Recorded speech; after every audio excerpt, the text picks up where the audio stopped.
Ini tugas kan. Assalamualaikum warahmatullahi wabarakatuh. Perkenalkan, nama saya Rudiartono dengan NPM 2035 10244. Di sini saya akan mengerjakan tugas 7. NLP. NLP Natural Language Processing adalah cabang dari kecerdasan buatan artificial intelligence yang berfokus pada kemampuan komputer untuk memahami, mempresentasikan, dan menghasilkan bahasa manusia secara alami. NLP menghubungkan antara linguistik, ilmu bahasa, dan teknologi untuk memungkinkan mesin berinteraksi dengan manusia menggunakan bahasa yang bisa digunakan sehari-hari. Tugas tugas NLP. Yang pertama, speed to text dan text to speed. Speed. Speed to text mengubah ucapan manusia menjadi teks. Contoh, notulensi rapat otomatis. Text to speech mengubah teks menjadi suara. Contoh, asisten virtual seperti Siri dan Google Assistant. Yang ketiga, part of speech tagging atau post tagging. Post tagging adalah tugas untuk memadai jenis atau kategori kata part of speech dalam sebuah kalimat seperti kata benda, kata kerja, kata sifat, dan lain-lain. Contoh, input saya suka makan pizza. Output saya pronoun suka verb makan, verb pizza noun. Aplikasi analis sintaksis pembangunan model linguistik. Yang ketiga, pembuatan teks otomatis atau text generation. Text generation adalah tugas untuk menghasilkan teks secara otomatis berdasarkan input tertentu. Mesin mencoba memprediksi kata-kata berikutnya dengan mempertimbangkan konteks. Contoh penggunaan chatbot memberikan respon seperti manusia berdasarkan pertanyaan pengguna. Penulisan konten otomatis seperti pembuatan deskripsi produk, artikel, atau laporan otomatis. Contoh, input hari ini cuacanya cerah dan saya merasa. Output hari ini cuacanya cerah dan saya merasa bahagia karena bisa berjalan-jalan. Yang keempat, terjemahan mesin atau mass translation.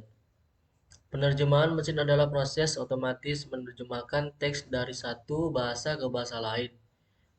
NLP memungkinkan komputer memahami konteks dan struktur gramatikal teks untuk menghasilkan terjemah yang lebih akurat. Contoh, input how are you, output apa kabar.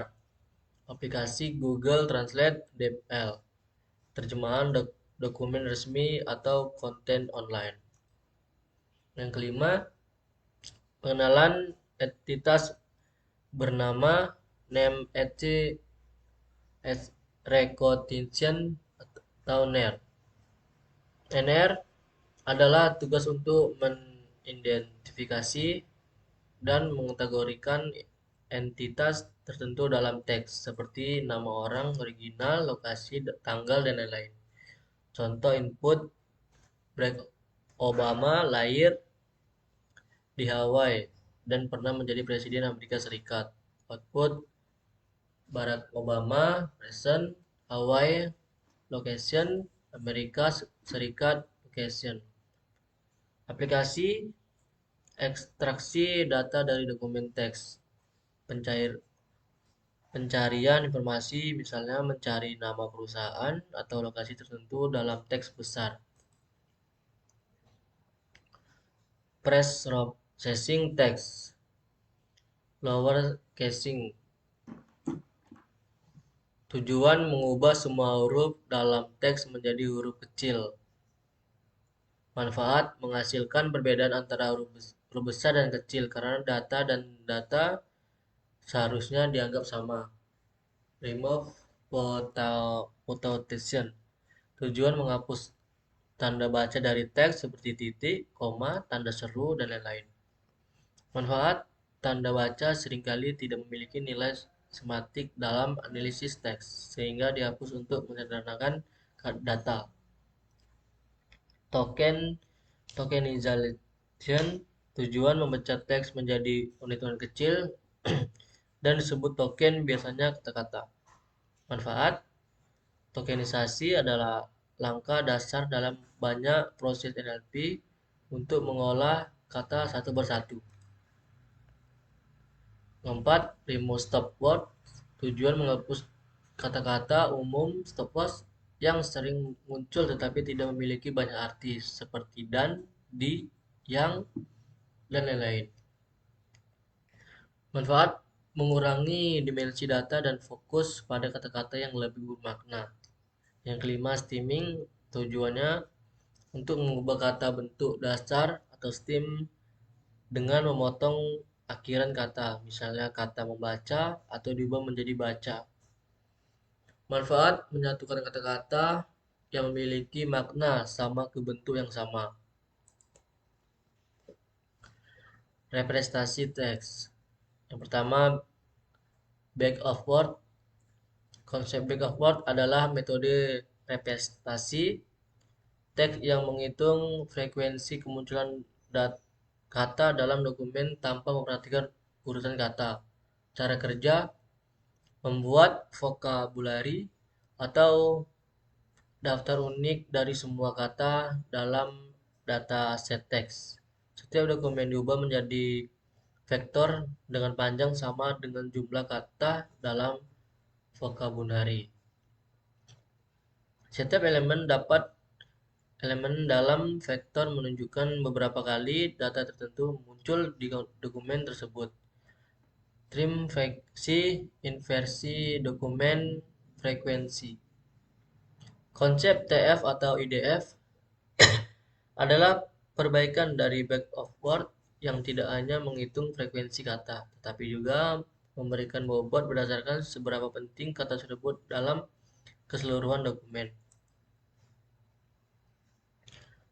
Lalu word embedding. Word 2 VOC Globify Fast Text. Konsep word embedding adalah representasi teks dalam bentuk vektor berdimensi rendah yang menangkap hubungan semantik antar kata. Vektor ini dilatih menggunakan model berbasis neural network atau distribusi probabilitas. Cara kerja: Word 2 VSG memetakan kata-kata menjadi vektor dengan menggunakan model CBOW atau Continuous Back of Word atau skipgram. Global Vector memanfaatkan metrik coarse untuk menghasilkan embedding. Fast Text menggunakan subword embedding untuk menangkap representasi kata termasuk kata-kata yang jarang atau baru. Modeling. Yang pertama, Naive-Bayes. Jenis algoritma klasifikasi prinsip dasar. Naive-Bayes adalah algoritma berbasis probabilitas yang menggunakan teorema Bayes untuk mengklasifikasi teks. Algoritma ini mengasumsi bahwa setiap fitur, misalnya kata dalam teks, bersifat independen satu sama lain, meskipun asumsi ini jarang benar dalam praktiknya. Kelebihan: cepat atau efisien, bahkan pada dataset besar. Mudah diinvestasikan, cocok untuk tugas klasifikasi teks seperti analis sentiment dan filter spam. Kekurangan: asumsi independensi atau fitur sering kali tidak realistis, tidak mempertimbangkan hubungan antar kata. Supervector Maxent atau SVM. Jenis algoritma klasifikasi juga bisa digunakan untuk regresi. Prinsip dasar SVM mencari hyperplane terbaik yang memisahkan data ke dalam kelas yang berbeda. Hyperless adalah garis untuk data 2D atau bidang untuk eh, D atau lebih dan memaksimalkan margin antara dua kelas. Kelebihannya cocok untuk data dengan dimensi tinggi seperti data teks, memberikan kinerja yang baik pada dataset yang tidak seimbang, mendukung kernel trik untuk mengenai data non-linear. Kekurangannya tidak bersifat probabilistik sehingga sulit untuk menginterpretasikan probabilitas klasifikasi, memerlukan waktu lebih lama untuk melatih pada data set besar. Lalu, Raykus Neural Network. Jenis algoritma Neural Network Learning. Prinsip dasar RNN adalah model jaringan staff yang dirancang untuk mengenai data sekuensial seperti teks atau audio. Tidak seperti model tradisional, RNN memiliki loop internal yang memungkinkan mereka menginginkan informasi dari langkah sebelumnya.